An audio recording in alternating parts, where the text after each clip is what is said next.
प्रदर्शन हुए थे। पाकिस्तान के प्रधानमंत्री इमरान खान का एक बयान उनके लिए वजीयत की वजह बन गया। एक रैली में बोलते हुए उन्होंने ये तक कह दिया कि वो आलू और टमाटर का भाव पता करने राजनीति में नहीं आए थे। उनका ये बयान ऐसे ही है जैसे वो खुद अपने ही मुल्क की गरीबी का मजाक उड़ा रहे हैं, क्योंकि पाकिस्तान में फिलहाल महंगाई दर 13% के पार है, जो पिछले कुछ सालों में महंगाई का सबसे ऊंचा स्तर है। पाकिस्तान की सरकार पर कुल $280 बिलियन, मतलब रुपयों में करीब, भारतीय रुपयों में करीब 20 लाख करोड़ से ज्यादा का कर्ज है। वर्ल्ड बैंक ने ऐसे देशों की लिस्ट बनाई है जिन्हें कर्ज देने पर रोक लगाई जाएगी। उनमें पाकिस्तान को पहले नंबर पर रखा गया। पाकिस्तान का रुपया गिरावट के रिकॉर्ड बना रहा है।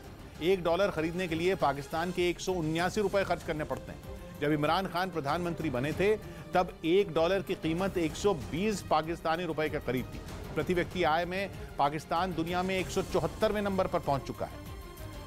ऐसा लगा कि इमरान खान पाकिस्तान की जनता के दर्द से बेखबर हैं और रैली में महंगाई का मजाक उड़ा रहे हैं। और उन्होंने ये तक कह दिया कि वो आलू और टमाटर की कीमत पता करने राजनीति में नहीं आए थे। मैं 25 साल पहले जब सियासत शुरू की थी तो मैं इसलिए नहीं आया था कि टमाटर की क्या कीमत है और आलू की क्या कीमत है। ये बयान इमरान खान ने उस वक्त दिया जब कर्ज में डूबे पाकिस्तान की अर्थव्यवस्था बुरी तरह चरमरा चुकी है। केवल आलू टमाटर ही नहीं, पाकिस्तान के लोगों के पास अनाज और मसाले खरीदने के भी पैसे नहीं है। इसीलिए पाकिस्तान के न्यूज चैनलों पर भी इमरान का ये बयान छा गया। इमरान खान ने कहा है कि वो 25 साल पहले सियासत में इसलिए नहीं आए थे कि आलू टमाटर की कीमत पता करें। इमरान खान के खिलाफ वहां की विपक्षी पार्टियों ने वहां की संसद में अविश्वास प्रस्ताव पेश किया है, जिस पर 27 मार्च को वोटिंग होनी है। माना जा रहा है कि अपनी सियासी फजीयत से इमरान खान बुरी तरह बौखलाए हुए हैं। इस बीच अमेरिका के रहमो करम पर चलने वाले पाकिस्तान को बड़ा झटका लग सकता है, क्योंकि अमेरिका की रिपब्लिकन पार्टी के सांसद स्कॉट पेरी ने पाकिस्तान को आतंकी देश घोषित करने की मांग की और उन्होंने वहां की संसद में कुछ दूसरे सांसदों के साथ मिलकर इससे जुड़ा एक बिल भी पेश किया, जिसे अमेरिकी संसद के विदेश मामलों की एक कमेटी के पास भेज दिया गया। और माना जा रहा है कि अगर ये विधेयक पारित हो गया तो पाकिस्तान पर कई तरह की पाबंदियां लग सकती हैं, जिनमें विदेशी मदद पर रोक और रक्षा आयात पर प्रतिबंध खास तौर पर शामिल है। यानी इस विधेयक के पास होते ही पाकिस्तान को अंतर्राष्ट्रीय आतंकवाद को समर्थन देने वाला देश माना जाएगा। इस लिस्ट में अमेरिका अब तक 4 देशों, क्यूबा, उत्तर कोरिया, ईरान और सीरिया को शामिल कर चुका है। अमेरिकी संसद की तरफ से यह कदम ऐसे वक्त में उठाया गया है जब अमेरिका में पाकिस्तान के राजदूत मसूद खान पर आतंकवादी संगठनों से संबंध होने के आरोप लगे। और उस वक्त की बड़ी खबर आ रही है, खेरसौन में रूस की भीषण बमबारी लगातार जारी है। रूस की बमबारी से खेरसौन दहल गया है। खेरसौन के रिहायशी इलाकों में लगातार हमले किए जा रहे हैं रूसी सेना की ओर से। रूस के हमलों से कई इमारतें भी वहां पर ध्वस्त हो गई हैं, तबाह हो गई हैं। लोगों को बंकरों में छिपने के निर्देश दे दिए गए हैं। बड़ी खबर आप देख रहे हैं, 21वां दिन आज हो चला है रूस यूक्रेन जंग का, लेकिन जंग अब भी थमी नहीं है। कई दौर की बातचीत भी निष्फल रही और ऐसे में रूस की बमबारी लगातार अभी भी जारी है। कई ऐसे क्षेत्रों पर कब्जा कर लिया गया है रूस यूक्रेन के, और साथ साथ बमबारी लगातार उसकी ओर से कई क्षेत्रों को, कई ऐसे इलाकों को अब निशाना बनाया जा रहा है जहां पर लोग रह रहे हैं। रिहायशी इलाके ये हैं और देखिए किस तरीके से उसके बख्तरबंद गाड़ियां और बख्तरबंद टैंक अब आगे बढ़ रहे हैं और हर इमारत को उसकी ओर से ध्वस्त किया जा रहा है। और मध्य अमेरिका के देश एल साल्वाडोर में लैंडस्लाइड की वजह से सैकड़ों लोगों की जान पर बनाई है और वहां पर ला लिबर्टाद में अचानक दर के पहाड़ ने अपने आगोश में कई घरों को ले लिया, जिनमें रहने वाले लोगों को अपनी जान बचाने का मौका तक नहीं मिला। एकदम से भरभरा कर गिरे पहाड़ के मलबे में एक रिहायशी बस्ती समा गई और वहां सिर्फ धुएं का गुबार दिखाई दिया, जिसके बाद इलाके के गवर्नर हालात का जायजा लेने पहुंचे।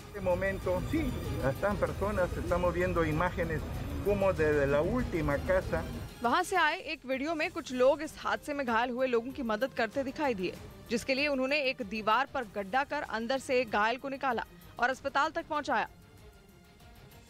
बंगाल में तृणमूल कांग्रेस के एक विधायक का बयान बवाल की वजह बन गया।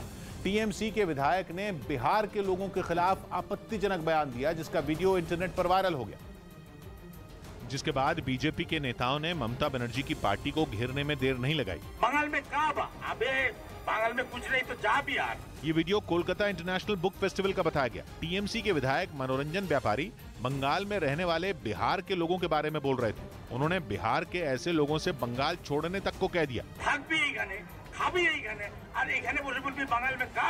इस वीडियो ने बीजेपी को बैठे बिठाए टीएमसी को घेरने का मौका दे दिया। क्योंकि ये वीडियो ऐसे मौके पर सामने आया जब शत्रुघ्न सिन्हा को टीएमसी ने आसनसोल लोकसभा सीट से टिकट देने का ऐलान किया।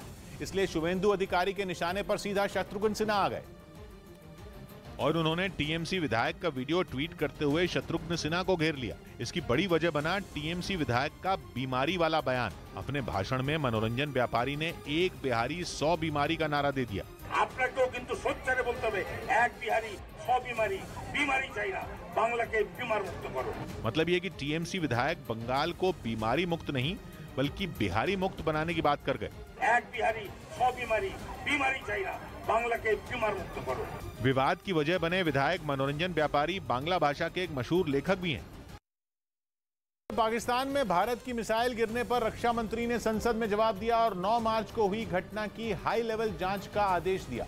भारत सरकार ने पिछले हफ्ते ही कह दिया था कि भारत की मिसाइल गलती से पाकिस्तान में गिरी थी और अब रक्षा मंत्री ने इस मुद्दे पर संसद में बयान दिया।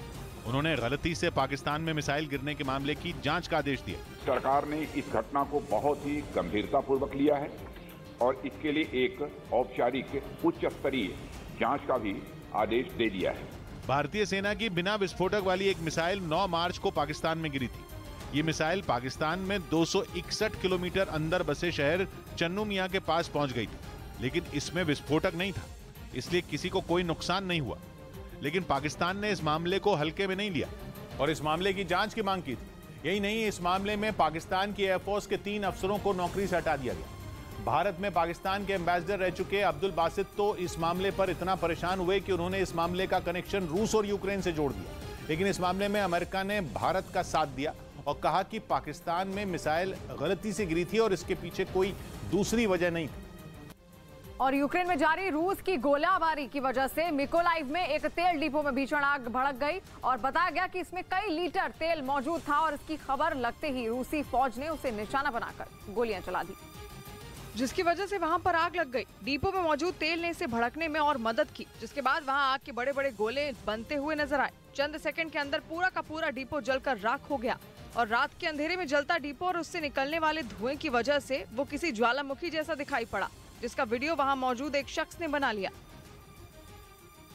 दिल्ली के पास यूपी के गाजियाबाद में पुलिस ने मुठभेड़ के बाद चेन लूटने वाले एक शातिर बदमाश को गिरफ्तार किया और जब पुलिस ने उसका रिकॉर्ड खंगाला तो चौंकाने वाला पर्दाफाश हुआ, क्योंकि पता चला कि उसका गैंग दिल्ली और यूपी ही नहीं बल्कि हरियाणा और राजस्थान में भी चेन लूटने के लिए महिलाओं को निशाना बनाता था। और उसने पूछताछ में यह बात भी कबूल की कि वो अब तक 200 से ज्यादा चेन लूट की वारदात को अंजाम दे चुका है, जिसको लेकर दिल्ली और यूपी के अलग अलग पुलिस थानों में उसके खिलाफ 27 मुकदमे दर्ज। बताया गया कि कल्लू नाम का ये बदमाश यूपी के शामली का रहने वाला है, जिसे पुलिस ने एक मुठभेड़ के बाद पकड़ लिया। इस मुठभेड़ के दौरान आरोपी के एक पैर में गोली भी लग गई।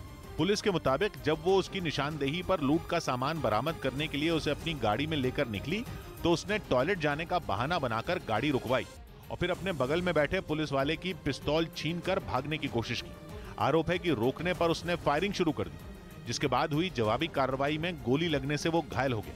पुलिस को इस आरोपी से जुड़ी 2 सीसीटीवी फुटेज भी मिली, जिनमें एक वीडियो में आरोपी सब्जी खरीद रही महिला की चेन लूटकर फरार होता दिखा, जबकि दूसरे वीडियो में वो एक मकान के गेट के पास खड़ी महिला के गले से चेन झपटकर भागता नजर आया। और इस वक्त की बड़ी खबर सामने आ रही है, भारत आ सकते हैं चीन के विदेश मंत्री। भारत आ सकते हैं चीन के विदेश मंत्री वांग यी। इस वक्त की बड़ी खबर आप देख रहे हैं, मार्च के आखिर में वो भारत आ सकते हैं। सूत्रों के हवाले से इस वक्त की बड़ी खबर सामने आ रही है, जहां पर चीन के विदेश मंत्री का भारत दौरा हो सकता है। न्यूज़ 18 के नीरज कुमार की खबर है और नीरज कुमार इस वक्त हमारे साथ फोन लाइन पर भी जुड़े हुए हैं। नीरज, और क्या जानकारी मिल पा रही है, आखिर किस लिए इनका ये दौरा होगा?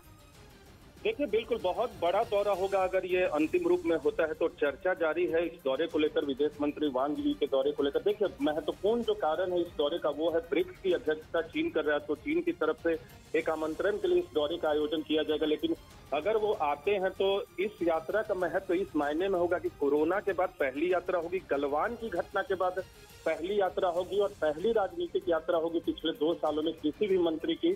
चाहे भारत के मंत्री ने पिछले 2 साल में चीन की यात्रा नहीं की और चीन के किसी मंत्री ने भारत की यात्रा नहीं की। तो हाल के वक्त में जिस तरह से सख्ती बढ़ी थी दोनों देशों के बीच में, जिस तरह के संबंध खराब हुए थे उस बीच अगर ये दौरा इसी खटास को मिटाने की कोशिश यहाँ पर होगी। और आपको बता दें बड़ी खबर, मार्च के अंत तक यहाँ पर विदेश मंत्री चीन के आ सकते हैं, उनका भारत दौरा हो सकता है। प्रधानमंत्री नरेंद्र मोदी ने भारतीय जनता पार्टी के सांसदों की बैठक में परिवारवाद पर बड़ा प्रहार किया। प्रधानमंत्री ने बिना नाम लिए समाजवादी पार्टी और कांग्रेस पर हमला बोला। उन्होंने बीजेपी सांसदों के परिवार के लोगों को विधानसभा चुनाव में टिकट न मिलने की जिम्मेदारी भी ली और ये कहा कि बीजेपी सांसदों के बेटों को टिकट न दिए जाने के लिए वो खुद दोषी हैं और उन्होंने ऐसा इसलिए किया क्योंकि ये परिवारवाद की शुरुआत है। प्रधानमंत्री ने परिवारवाद को राजनीति में जातिवाद बढ़ाने वाला बताया और विपक्षी पार्टियों का नाम लिए बिना उन्हें परिवारवादी पार्टियां कहा। राजनीति में जातिवाद के लिए भी प्रधानमंत्री ने ऐसी ही पार्टियों को दोषी बताया। आज उन्होंने फिर से याद दिलाया कि हमें इस देश को, उस देश की समझदारी पे विश्वास है और हमें इस देश को यही समझाना है